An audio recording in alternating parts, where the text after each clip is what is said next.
Je vais juste embrayer pour prendre la parole en 2-3 minutes. Vous avez donc compris que l'objectif recherché était de rendre inéligible Ousmane Sonko pour la compétition électorale de 2024.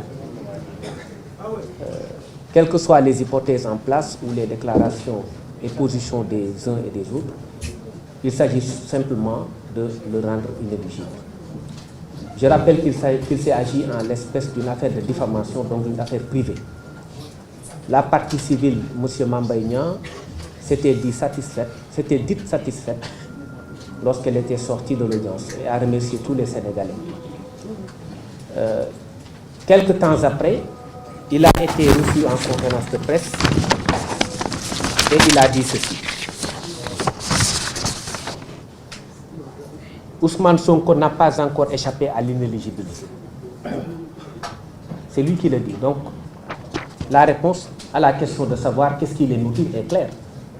C'est pour le rendre inéligible, c'est pour qu'il ne participe pas aux élections présidentielles en 2024.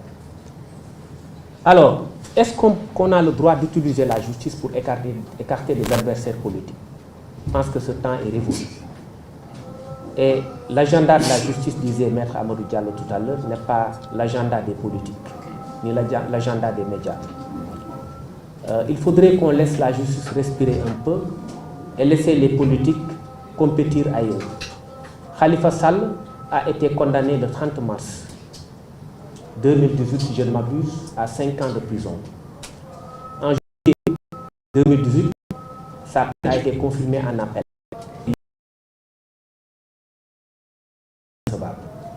Les Wolofs ne disent-ils pas que Koundo bin Samam, Bogisé Lunyuldam. Donc nous avons très vite compris que la position de principe du parquet, qui relève d'une décision qui oppose deux privés, nous avions compris que c'était simplement pour essayer d'écarter quelqu'un de la... Parce que l'appel de la partie civile, Mamba Niang ne peut porter que sur ses intérêts civils. Seul l'appel du parquet peut remettre en cause les dispositions pénales du jugement. Ça résulte des dispositions de l'article 503 du Code de procédure pénale. Or, si seul l'appel du parquet, s'il est vrai, peut remettre en cause les dispositions pénales du jugement, seul cet appel du parquet peut permettre de corser la peine. On passera donc de 2 mois à 3 mois. Et si on est à 3 mois, Ousmane Sonko ne sera plus candidat. S'il est condamné en appel à 3 mois, c'est-à-dire 1 mois de plus, il ne sera plus candidat. S'il est condamné à une amende, parce qu'il n'a pas été condamné à une amende, mais à des dommages et intérêts, s'il est condamné à une amende supérieure ou égale à 200 000 francs d'amende ferme, il ne sera plus candidat. Si la cassation confirme la position de principe du juge d'appel. Donc on est dans une pente dangereuse. Et il faut le dire, il ne faudrait pas qu'on utilise la justice pour rendre inéligible un adversaire politique. Il faudrait également qu'on respecte le calendrier judiciaire. Nous nous sommes amusés à revisiter le rôle, c'est-à-dire l'agenda des audiences ce matin de la Cour d'appel, et nous nous sommes rendus compte que les affaires évoquées à l'audience dataient de 2 ans ou 1 an. Rares sont les affaires qui sont évoquées cette année, ça n'existe presque pas, et enrôlées. Si ces affaires sont enrôlées, elles étaient évoquées en janvier, et donc elles ont été enrôlées 4 ou 5 mois plus tard. Or, si on respecte cela, ne serait-ce que par rapport au principe de l'enrôlement normal des dossiers, personne ne peut avoir le temps d'invalider une candidature. Donc, gérons les dossiers normalement, gérons les choses normalement. Nous ne sommes pas contre le principe d'une justice, mais nous voulons une justice qui soit rendue dans les règles de l'art, hors la vue des politiques. Parce que c'est impressionnant la vitesse avec laquelle Khalifa Sall a été éliminé en tant que potentiel candidat à une élection présidentielle, que cette même logique doit se reproduire. Et donc il y a fort à craindre que dans les meilleurs délais, l'appel soit enrôlé, que la peine ne soit aggravée et que la cassation ne confirme cela pour qu'en définitive, le président Ousmane Sonko ne soit pas candidat à la compétition électorale de 2024. Il y a un fait majeur également qu'on voudrait dénoncer, on l'a dit, la question des barricades. Mais n'êtes-vous pas choqués par le fait qu'on puisse briser la vitre d'un véhicule, d'une personne, pour l'extirper de force et l'amener au tribunal. Parce que c'est comme si on avait plus une certaine capacité d'indignation, mais c'est des faits extrêmement graves.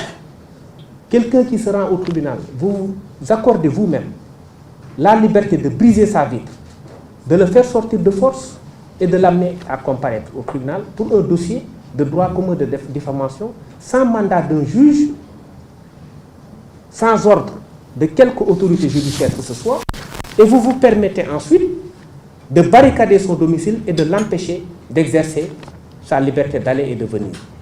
Et cela ne se passe qu'au Sénégal. Et ça semble n'étonner personne. Et donc ce sont là des violations graves des droits humains qui aujourd'hui devraient être sanctionnées. Et sous ce rapport-là, nous avions déposé des plaintes, aujourd'hui restées sans suite au parquet de Dakar. Je voudrais juste vous donner deux exemples. Le dossier de Souleymane Teliko. Ce dossier a été évoqué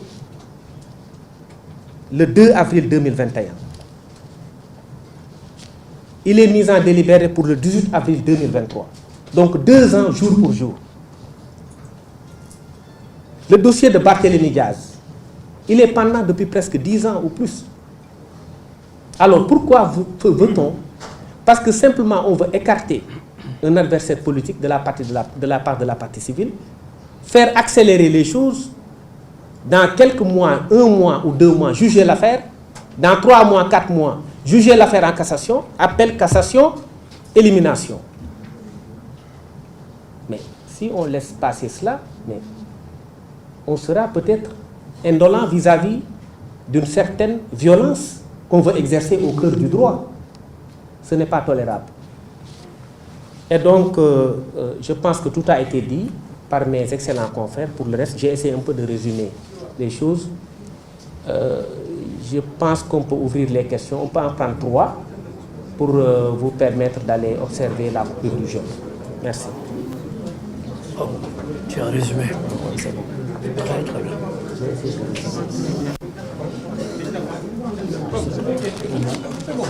Les questions. Oui, allez-y.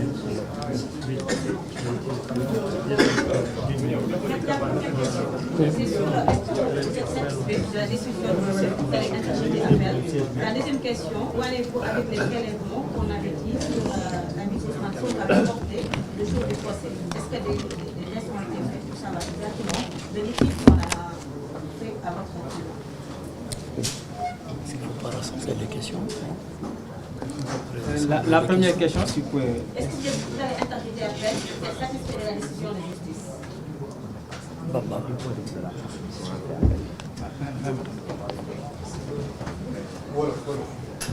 Alors, waaw je pense que damay tontu wolof bu ko defee ñëpp mën si dégg question bi ñu laaj mooy ndax décision bi nga xam ne intervenir na ndax war nañ si artu wala ndax war nañ si def appel wala li may xamal rek mooy décision bi nga xam ne moom la ñu rendre ca anam yañ ko rendre délai bi nga xam ne sas nañ ko kañ ko rendre pour mu def appel jotagul donc yaakaar naa ne débat bi posé gu bés bu débat bi posé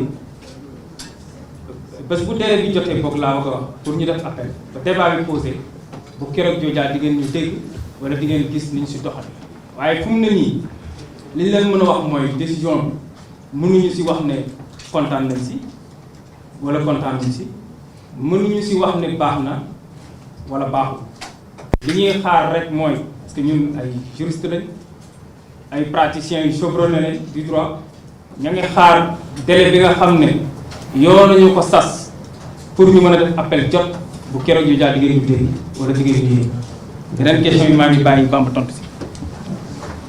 Waaw, donc sur la question de l'état de santé de notre client, je pense que vous ne nous voyez pas répondre à une question liée à son état de santé parce que nous ne sommes pas des experts.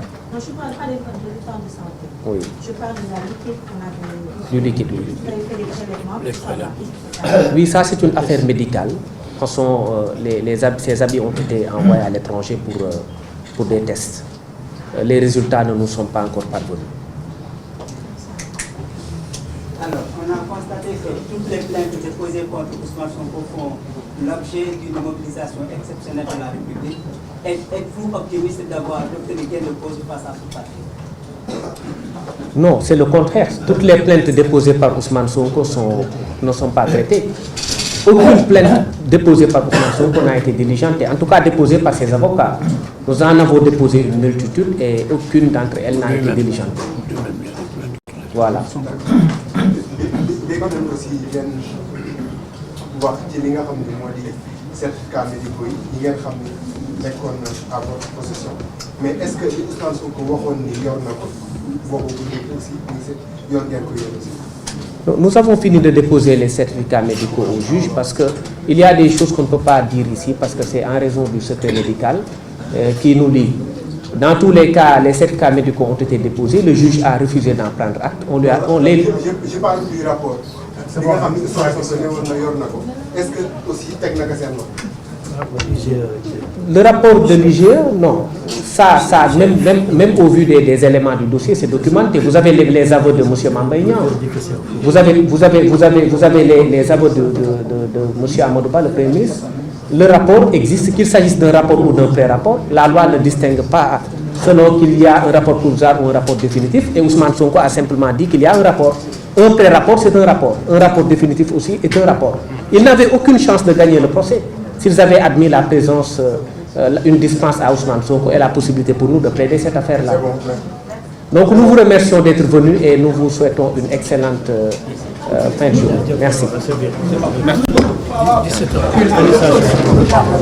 17h pile.